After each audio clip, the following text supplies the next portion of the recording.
বিসমিল্লাহির রহমানির রহিম। আসসালামু আলাইকুম। 10 মিনিট মাদ্রাসায় আপনাকে স্বাগতম। আজ আমরা 8টি জান্নাতের পরিচয় জানব এবং কোন আমল করলে কোন জান্নাতে যাওয়া যাবে তা জানব। জান্নাত আরবি শব্দ, এর অর্থ ঘন সন্নিবেশিত বাগান। আরবিতে জান্নাতকে রওজা এবং হাদিকাও বলা হয়, কিন্তু জান্নাত শব্দটি আল্লাহ তাআলার নিজস্ব একটি পরিভাষা। জান্নাত শব্দের মৌলিক অর্থ গোপন বা আবৃত থাকা। জান্নাত যেহেতু গাছপালা দ্বারা আবৃত থাকে, তাই জান্নাতকে জান্নাত বলা হয়। আর পরকালের জান্নাত অসংখ্য নিয়ামত দ্বারা আবৃত, তাই তাকে জান্নাত নামে নামকরণ করা হয়েছে। পারিভাষিক অর্থে জান্নাত বলতে এমন স্থানকে বোঝায় যা আল্লাহ তাআলা তার অনুগত বান্দাদের জন্য নির্দিষ্ট করে রেখেছেন, যা দিগন্ত বিস্তৃত, নানা রকম ফুলে ফলে সুশোভিত, সুরম্য অট্টালিকা সংবলিত মনোমুগ্ধকর বাগান, যার পাশ দিয়ে প্রবাহমান বিভিন্ন ধরনের নদীনালা ও ঝর্ণাধারা, যেখানে চিরবসন্ত বিরাজমান। জান্নাত চির শান্তির স্থান, মানুষ ও জিনদের অন্তহীন চাওয়া পাওয়া, পরম সুখ শান্তি এবং ভোগবিলাসের অকল্পনীয় পূর্ণতা লাভের একমাত্র স্থান। এর প্রকৃত অবস্থা বর্ণনা করে শেষ করার মতো নয়। তাই রাসূলুল্লাহ সাল্লাল্লাহু আলাইহি ওয়াসাল্লাম বলেন, মহান আল্লাহ তাআলা বলেন, আমি আমার সৎকর্মশীল বান্দাদের জন্য এমন নিয়ামত প্রস্তুত করে রেখেছি যা কোনো চোখ দেখেনি, কোনো কান শোনেনি, এমনকি কোনো মানুষ তা কল্পনাও করতে পারে না। জান্নাতের নাম, অর্থ ও শব্দের উৎপত্তি সম্পর্কে আল্লামা ইবনুল কাইয়্যুম রাহমাতুল্লাহি আলাইহি বলেন, জান্নাতের গুণাবলী বিবেচনায় জান্নাতের নাম একাধিক, কিন্তু জান্নাত একাধিক নয়, একটি। সুতরাং এদিকটির বিবেচনায় একাধিক নামের অর্থ অভিন্ন, আর জান্নাতের গুণাবলীর দিক বিবেচনায় প্রতিটি নামের অর্থ ভিন্ন। জান্নাতের নাম। পবিত্র কোরআনে মহান আল্লাহ তাআলা জান্নাত বোঝানোর জন্য জান্নাতের গুণ ও বৈশিষ্ট্যের বিবেচনায় বিভিন্ন শব্দ বা নাম ব্যবহার করেছেন।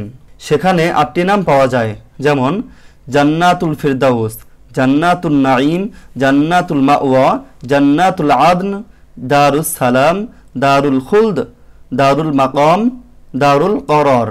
আমি আরবি ভাষায় উচ্চারণ করেছি। 1. জান্নাতুল ফিরদাউস।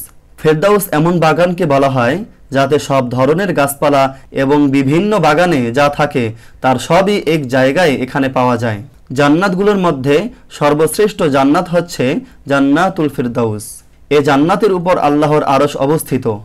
আল্লাহ নিজ হাতে এটি তৈরি করেছেন। রাসূলুল্লাহ সাল্লাল্লাহু আলাইহি ওয়াসাল্লাম বলেছেন, আল্লাহ 3টি জিনিস নিজ হাতে সৃষ্টি করেছেন। আদমকে তার হাতে সৃষ্টি করেছেন, তাওরাত কিতাব নিজ হাতে লিখেছেন এবং ফিরদাউস নিজ হাতে স্থাপন করেছেন। আল্লাহ তাআলা বলেন, নিশ্চয়ই যারা ঈমান এনেছে এবং সৎ কাজ করেছে তাদের মেহমানদারির জন্য রয়েছে জান্নাতুল ফিরদাউস। 2. জান্নাতুন নাঈম। নাঈম অর্থ সুখ, স্বাচ্ছন্দ্য, দান, নিয়ামত।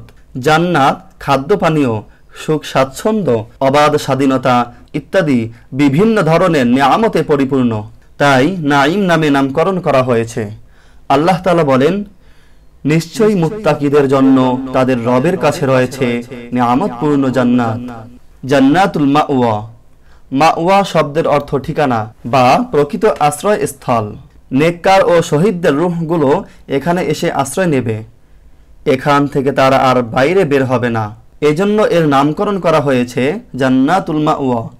আল্লাহ তাআলা বলেন, আর যারা ঈমান আনবে ও নেক আমল করবে তাদের জন্য তাদের আমলের প্রতিদান স্বরূপ রয়েছে জান্নাতুল মাওয়া। জান্নাতুল আদন। আদন অর্থ কোনো স্থানে স্থায়ীভাবে প্রতিষ্ঠিত হওয়া। জান্নাত যেহেতু চিরস্থায়ী আবাস, কখনোই শেষ হবে না, তাই এ নামে নামকরণ করা হয়েছে। আল্লাহ তাআলা বলেন, জান্নাতুল আদন, তারা তাদের প্রবেশ করবে যার তলদেশে ঝর্ণাগুলো বয়ে গেছে। তারা যা চাইবে তাদের জন্য সেখানে তাই রয়েছে। এভাবেই আল্লাহ মুত্তাকিদের পুরস্কার দিয়ে থাকেন। 5. দারুস সালাম। দারুস সালাম অর্থ শান্তির ঘর। যেহেতু জান্নাতে থাকবে শান্তি ও নিরাপত্তা, সেখানে অশান্তির কিছুই থাকবে না এবং তারা পরস্পরে সালাম বিনিময় করবে। আল্লাহ ও ফেরেশতারাও সালাম জানাবে, তাই একে দারুস সালাম বা নিরাপত্তা ও শান্তির ঘর বলা হয়। আল্লাহ তাআলা বলেন, আর আল্লাহ শান্তির আবাসের দিকে আহ্বান করেন এবং যাকে ইচ্ছা পথ প্রদর্শন করেন সরল পথের দিকে। 6 দারুল খুলদ। খুলদ শব্দের অর্থ স্থায়ী হওয়া। জান্নাতীরা সেখানে চিরস্থায়ী হবে, কখনোই বের হবে না। তাই জান্নাতীদের অবস্থার আলোকে এ নামে নামকরণ করা হয়েছে। এ প্রসঙ্গে আল্লাহ তাআলা বলেন, তোমরা তাদের শান্তির সঙ্গে প্রবেশ করো, এটাই স্থায়িত্বের দিন। 7 দারুল মাকাম।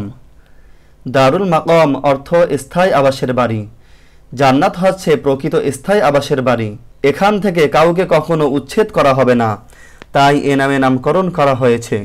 আল্লাহ তাআলা বলেন, জান্নাতীরা বলবে, যিনি নিজ অনুগ্রহে আমাদের স্থায়ী নিবাসে স্থান দিয়েছেন, যেখানে কোনো কষ্ট আমাদের স্পর্শ করে না এবং কোনো ক্লান্তিও আমাদের স্পর্শ করে না। 8 দারুল করর। দারুল করর অর্থ স্থায়ী আবাস, যার শুরু আছে কিন্তু কোনো শেষ নেই। আখেরাতে বিচার ফয়সালার পর জান্নাতে বসবাস শুরু হবে, আর কোনো দিন শেষ হবে না। আল্লাহ তাআলা বলেন, হে আমার কওম, এ দুনিয়ার জীবন শুধু ক্ষণকালের ভোগ, আর নিশ্চয়ই আখেরাত হলো স্থায়ী আবাস।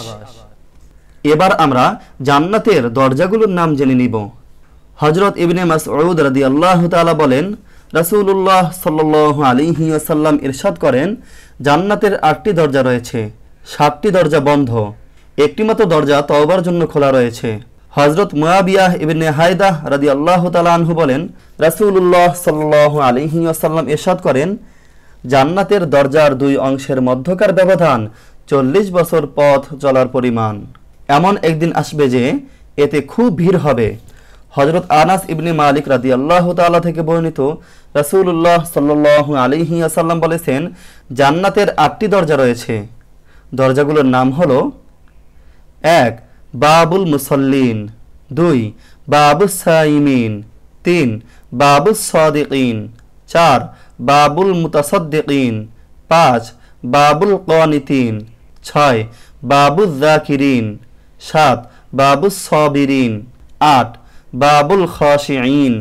আল্লাহ তাআলা আমাদের সবাইকে এই জান্নাতের 8টি দরজার যে কোনো একটি দিয়ে প্রবেশ করার তৌফিক দান করুক এবং এই 8টি জান্নাতের যে কোনো একটি জান্নাত অর্জন করার মতো তৌফিক দান করুক, আমিন। আপনি যদি জান্নাত জাহান্নাম সম্পর্কে আরও অধিক জ্ঞান লাভ করতে চান, তাহলে এই চ্যানেলটি সাবস্ক্রাইব করে রেখে দিতে পারেন। আসসালামু আলাইকুম ওয়া রাহমাতুল্লাহি ওয়া বারাকাতুহু। জাযাকাল্লাহ।